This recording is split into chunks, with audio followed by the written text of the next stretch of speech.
Hello and welcome to your Harrisburg Area Community College Blended Learning EMR program. James Weber here to work through a little bit of content in regards to medical emergencies. There are some common medical conditions that you may be called upon to be able to have to help a patient through, right? So it's important to have a working idea as to what those are and really what an EMR can do to help address them. Angina pectoris, right, which is a fancy medical term for chest pain, right? Heart attack, dyspnea, asthma, stroke, hypoglycemia, diabetic coma, lots of different examples of abdominal pain, lots of different examples of medical conditions that you might be called upon to address, right? We've got to have an idea as to what to do about each of them. Emergency medical responders can prepare to treat these patients by doing the best you can to study signs, symptoms, and treatments of each condition. So we talked a little bit about the medical emergency medical assessment sequence, right? So scene size up, primary assessment, history taking, secondary assessment, reassessment. And the assessment that you're going to learn during your lab sessions, right, matches this sequence through National Registry. This sequence is a super important sequence to 100% memorize, know, and deeply understand. Patient assessments of medical emergencies. Biggest thing is going to be review the dispatch information, right? Carefully assess the scene to identify safety issues. As you perform the primary assessment, try to form an impression of the impression of the problem first, then determine the patient's responsiveness, introduce yourself, check the ABCs, and acknowledge a chief complaint. Usually, it is best to obtain a medical history on a medical patient before you perform a secondary assessment. Use that sample history format, obtain the patient's vital signs, monitor the patient through ongoing reassessments, and make sure you reassure the patient wherever you can. General medical conditions. Some of them might have different causes, yet have similar signs and symptoms. So it's important that we have a working idea as to what the individual signs and symptoms are so you can help differentiate between different medical problems. Initial treatment can help stabilize a patient until other EMS or hospital personnel can take over for that patient. Automental status. Automental status is either sudden or gradual. It really depends on the patient presentation, but it's just a sudden or gradual decrease in the patient's level of responsiveness, right? Use that AVPU scale we talked about before, alert, verbal, painful, or unresponsive, to help determine kind of what their current mental status is. And it allows for you in that circumstance to begin to trend to see if there's changes, right? Because when you reassess the patient in 10 minutes, and their mental status is worse than it was when you first assessed them, it gives you a working idea that you're beginning to see changes with that patient, right? When assessing the patient's mental status, consider two factors. The patient's initial level of consciousness and then a change to that level of consciousness. Conditions causing an altered level of consciousness: head injury, shock, decreased level of oxygen to the brain, stroke, slow heart rate, and high fever. Conditions causing an altered level of consciousness: infection, poisoning, low level of glucose, right? Low blood sugar, insulin reactions, and psychiatric conditions can cause altered mental status. The initial treatment is to maintain the patient's airway, breathing, and circulation and normal body temperature. Keep the patient from additional harm. That's pretty important. And if the patient's unconscious and has not sustained trauma, place the patient in a recovery position or use an airway adjunct and be prepared to suction, right? We need to be prepared to suction this patient. Seizures. Seizures are caused by sudden episodes of uncontrolled electrical impulses in the brain. Generalized seizures produce shaking movements, involve the entire body, last 1 to 2 minutes, and leave patients unconscious. Generalized seizures caused by sudden high fever, things like febrile seizures, occur in infants and young children. Absent seizures, it generally only results in a brief lapse of consciousness. Often, we don't even realize that patients had a seizure, right? They may blink, they may stare vacantly, they may jerk one part of the body, commonly referred to as an absent seizure. So again, generalized seizures caused by sudden high fever, infants and children primarily. Absent seizures can occur in anybody in the primary symptomology is that they may blink, they may stare vacantly, and they may jerk one part of the body, but only has a brief lapse in consciousness. With seizures, we're going to monitor the patient's ABCs and arrange for a transport. Seizures can be caused by epilepsy, trauma, head injury, stroke, and shock. Seizures can be caused by other things too, like decreasing the level of oxygen to the brain. Pretty common. High fever, right? Not uncommon for children to have those seizures caused by high fever. Infection, poisoning, overdose of drugs or alcohol, brain tumor, or infection. How about diabetic emergencies or complications to pregnancy? So really, there's just a ton of reasons why somebody might have a seizure. The treatment's generally pretty common. Usually the seizure will be over by the time you get to the scene, right? It's pretty rare that you get to the scene and the patient's seizure is not over. And if that seizure is not over when you get there, that's actually a pretty significant problem. If it has not ended, focus on protecting the patient from injury. Once the seizure stops, ensure an open airway and place the patient in a recovery position. Seizures. Now, the treatment for seizures is pretty kind of important because we can have some pretty significant problems with airway breathing as it relates to seizures, right? So, if the patient doesn't resume breathing after that seizure, begin that mouth to mask or mouth to mouth breathing we talked about in some of the assessment lectures. Administer supplemental oxygen as soon as it's available. After the seizure, move the patient to a more comfortable and private place. Specific medical conditions. You will find it helpful to be knowledgeable about some of the more specific medical conditions you might encounter as an EMR. This information will help you assess, treat, and communicate more effectively with patients. Heart conditions. A heart must receive a constant supply of oxygen or it'll die, right? The heart receives its oxygen through a complex system of coronary arteries. These arteries may narrow as a result of atherosclerosis. Progressive atherosclerosis can cause and frequently causes angina pectoris, heart attack, or subsequently cardiac arrest. Angina pectoris. Chest pain caused by inadequate flow of oxygen or blood to the heart muscle defines angina. It is often described as a pressure or a heavy discomfort. Patients are often shortness of breath, sweating, frightened, and have an impending sense of doom. Ask the patient if they're already being treated for a heart condition and has nitroglycerin. Assist the patient with taking a pill or administering a light aerosol spray. If the pain is not lessened 5 minutes after their first dose, help the patient take another. If the pain has not lessened after 5 minutes after that second dose, assume the patient's having a heart attack or ensure they get transport promptly. Heart attack. Heart attack results when one or more of the coronary arteries is completely blocked, right? Two causes of coronary artery blockage: severe atherosclerosis or a blood clot. Pretty significant stuff. Signs of a heart attack include things like patient has immediate pain, right? That pain often will radiate from one side of the chest to the left arm, to the left arm to the back to the jaw. But there be some sort of kind of radiation between one of those three areas. The patient's normally shortness of breath and will be weak, maybe sweaty, maybe nauseous, and they may vomit.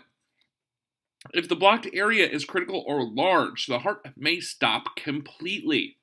Complete cessation of the heartbeat is called cardiac arrest. Defer back to your initial training in CPR. Take the following steps. Summon additional help. Talk to the patient to relieve their anxiety. Touch the patient to establish a bond and reassure that patient. Take the following actions. Move the patient as little as possible. Place the patient in the most comfortable position. Help the patient take an adult aspirin or 2 to 4 low-dose aspirins. Administer oxygen if it's available. Prefer to administer CPR. And if the AED is available, have it brought to the patient in case it's needed. Congestive heart failure. CHF is caused by failure of the heart to pump adequately. The failure is in the heart muscle itself, right? But the congestion itself is in the actual blood vessels and vasculature. Signs and symptoms of congestive heart failure: breathing difficulty, rapid shallow breathing, right? Moist, gurgling respirations, profuse sweatings. Those enlarged neck veins are pretty profound. Sometimes that's swollen ankle, right? That's a real good one to look for. Shortness of breath, swollen ankles. Often that's a patient with congestive heart failure, as well as anxiety, right? As well as anxiety. Take a few actions. Place the patient in a sitting position with legs down to drain some of the fluid back into the lower parts of the body. Administer oxygen in large quantities at a high flow rate. Summon additional help and arrange for prompt transport. Dyspnea, shortness of breath, or difficulty breathing, usually associated with a serious heart or lung disease. Heart-related causes, things like angina pectoris, heart attack, and CHF. Other causes, pulmonary disease, such as chronic obstructive pulmonary disease, emphysema, chronic bronchitis, pneumonia, and asthma. Right? Common terminology to refer to that as dyspnea, but it's really that shortness of breath with multiple causes. Generalized treatment for dyspnea, that generalized treatment for shortness of breath. Check that patient's airway to make sure it's not obstructed, right? Because it's an obstruction, that's a really easy fix. And defer back to your airway chapter on our discussion of the Heimlich maneuver and removing some of those obstructions. Check the rate and depth of breathing. Place the patient in a comfortable position. Provide any reassurance you can. Don't forget to make sure you take care of the patient's emotional state as well, right? Provide that reassurance. Loosen any tight clothing that they have. It'll help. And administer oxygen if you have it. Asthma. Asthma is an acute spasm of the air passages associated with the excess mucus production and swelling of the lining of the respiratory passage, right? It can be caused by a couple of different things: allergic reaction, emotional distress, exercise, respiratory infections. Lots of different things that can cause that asthma. Asthma attacks have killed a ton of people in the United States. 3,630 people in the United States in 2013. It's a significant issue, right? Patients will have difficulty exhaling, and wheezing sound will generally be heard. Follow the treatment steps for dyspnea and instruct the patient to perform pursed lip breathing. If ALS isn't available, initiate or request prompt transport. Stroke. Stroke is the leading cause of brain injury and disability for adults. Most strokes are caused by a blood clot that blocks blood supply to that part of the brain. Couple of different key parts, things like signs and symptoms. Headache, right? Somebody says they have a headache, and specifically the worst headache they've ever had in their life that started very suddenly. That is something to be concerned about as it relates to a stroke. Numbness or paralysis to one side of the body, dizziness, confusion, all things that are considered important signs and symptoms. Drooling. Inability to speak, difficulty seeing, unequal pupil size, unconsciousness, seizures, respiratory arrest, incontinence, unresponsiveness, and especially when you see multiple signs like this at the same time. All of these signs, or multiple signs presented in the same patient, are a really good indication the patient's having a stroke. Use that Cincinnati pre-hospital stroke scale to determine whether the patient might have experienced a stroke. Doesn't require any special equipment. And we're going to do a separate video in regards to Cincinnati pre-hospital stroke scale. Or you'll capture it in your lab session. It's either going to be in a video or in your lab session, one of the two. It requires no special treatment to do that stroke scale, and it gives you an idea as to whether a patient's having a significant stroke pretty quickly. Table 10.1 in your book goes over the different parts of the Cincinnati pre-hospital stroke scale, so it'll give you at least a good working idea on how to perform this test. Treatments for stroke. Biggest thing is going to be maintain an open airway, right? Administer oxygen. Should be high flow oxygen. Non-breathing face mask. And it should be at that 15 liters we should be administering that oxygen. If a patient's having a seizure, try to prevent further injury. Be prepared to administer rescue breathing. Place a unresponsive patient in the recovery position. We talked about that during some of the body positioning and body movement lectures, right? Position the patient in that recovery position. Provide emotional support, right? Don't forget that emotional support for patient having a stroke. This is a condition that scares the crap out of our patients, right? So it's vitally important that we acknowledge the fact that it's a little emotionally jarring when suddenly you can't speak normally. Suddenly you're slurring your words, and you know you're slurring your words, and there's nothing you can do to change it. We've got to get this part right. Some patients can be treated with drugs to dissolve a blood clot in their brain, and it's really going to hinge on rapid transport, right? We've got to request that rapid transport pretty immediately. Diabetes. Diabetes is caused by the body's inability to process and use glucose, right? The body produces insulin, which is able to move into the individual cells, right? Insulin actually is the key to allow that sugar into individual cells. If the body doesn't produce enough insulin, the cells become starved for glucose because they don't have that key to actually enter the cell. Hypoglycemia occurs if the body has had enough insulin but not enough glucose, right? Too many keys, not enough sugar to go in the cells to match the keys. Signs and symptoms: pale, cool, clammy skin, weak, rapid pulse, dizziness, headache, confusion, unconsciousness, sweating, all examples of symptoms of hypoglycemia. Hunger and rapid onset as well. A patient experiencing hypoglycemia, they might appear to be drunk, right? If the patient is able to swallow, have him or her eat or drink something sweet. Hypoglycemia, if a patient's unconscious, open the airway and assist with air breathing and circulation. Don't give them something to eat, right? Don't give them something to eat. Diabetic coma occurs when the patient has had too much glucose but not enough insulin, right? Too much sugar but not enough keys to get that sugar into the cell. Signs and symptoms, things like history of diabetes, right? Warm, dry skin, rapid pulse, deep, rapid breathing, fruity odor on the patient's breath are all examples of diabetic coma. Signs and symptoms, weakness, nausea, vomiting, increased hunger, thirst, urination, slow onset of symptoms of diabetic coma, right? Diagnostics are common. It's not always easy to figure out between low blood sugar and high blood sugar. We also make some mistakes as well as it relates to the difference between diabetic and stroke, or diabetic and person who has drank too much alcohol, right? Diabetic and drunk is hard to figure out the difference between. So identifying the differences between those things are one of the more complicated things that we do, and it's important that we identify that mixed diagnostics are pretty common in those couple of different diseases. These are some examples and comparative points between blood sugar that's too high or diabetic coma, or blood sugar that's too low, right? Just some comparative samples, and you'll find this in Table 2 in your book, Table 10.2 in your book. Diabetic coma, in general, give conscious diabetic patients sugar by mouth and arrange for prompt transport. If the diabetic patient is conscious, arrange for prompt transport, right? If they're unconscious, get them moving. If they're conscious, we could try to give them food. We could try to give them sugar by mouth. If they're unconscious, right, we just want to immediately begin to move towards rapid transport. Abdominal pain. The contents of the abdomen are divided into hollow and solid structures. Hollow structures are really tubes which contents pass, and solid structures produce substances themselves. Abdominal pain is a common complaint that we hear from patients, so it's important we have an idea as to how the abdomen works. Acute abdomen. Acute abdomen is caused by irritation of the abdominal wall. May result in infection, maybe pain. Abdomen might be hard as a board, might come with nausea, vomiting, fever, diarrhea, so it's important we have an idea as to how that works. We see a lot of acute abdomen, and it could be any one of a bunch of different things, but generally caused by irritation of the abdominal wall. Some patients will vomit blood because they're bleeding from the esophagus or from the stomach itself if the patient has abdominal pain. Monitor vital signs, big thing. Treat for shock should you see signs of shock. Because patients with abdominal pain, the reasons for that abdominal pain may be something that will soon lead to shock, so continue to reassess for shock and then treat for shock when you find it.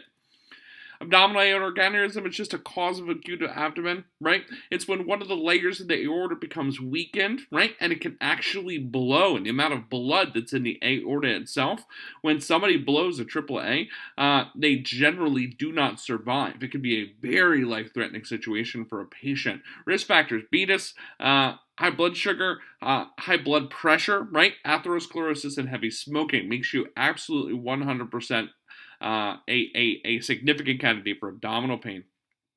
Treatment for AAA, place them on their side, treat them for shock, handle them very gently, right? Because if you handle them too rough and they have that moment where they begin to blow and rupture that AAA, they will not survive. So it's vitally important that when you think a patient's having a AAA, to just be very cautious, right? It's going to make a difference for the patient in the long run. Kidney dialysis, some patients have kidney disease, unable to filter waste products in their bloodstream. Many patients with chronic renal failure must have dialysis treatments, right? Those dialysis treatments is where basically we have a machine that cleans the dirty waste products out of the actual blood itself. Most hemodialysis patients have a shunt implanted in their arm or their leg. It's just a surgically created connection between the artery and the vein itself. If they've got a shunt, you just got to be mindful as to which arm you take that blood pressure in. You do not want to take the blood pressure in the arm with the shunt. Patients may experience emergencies related to dialysis treatment. Low blood sugars, or low blood pressure is common. My apologies, because the amount of fluid that's removed, as well as shock, internal bleeding, changes in electrolytes, and some really funky cardiac rhythms.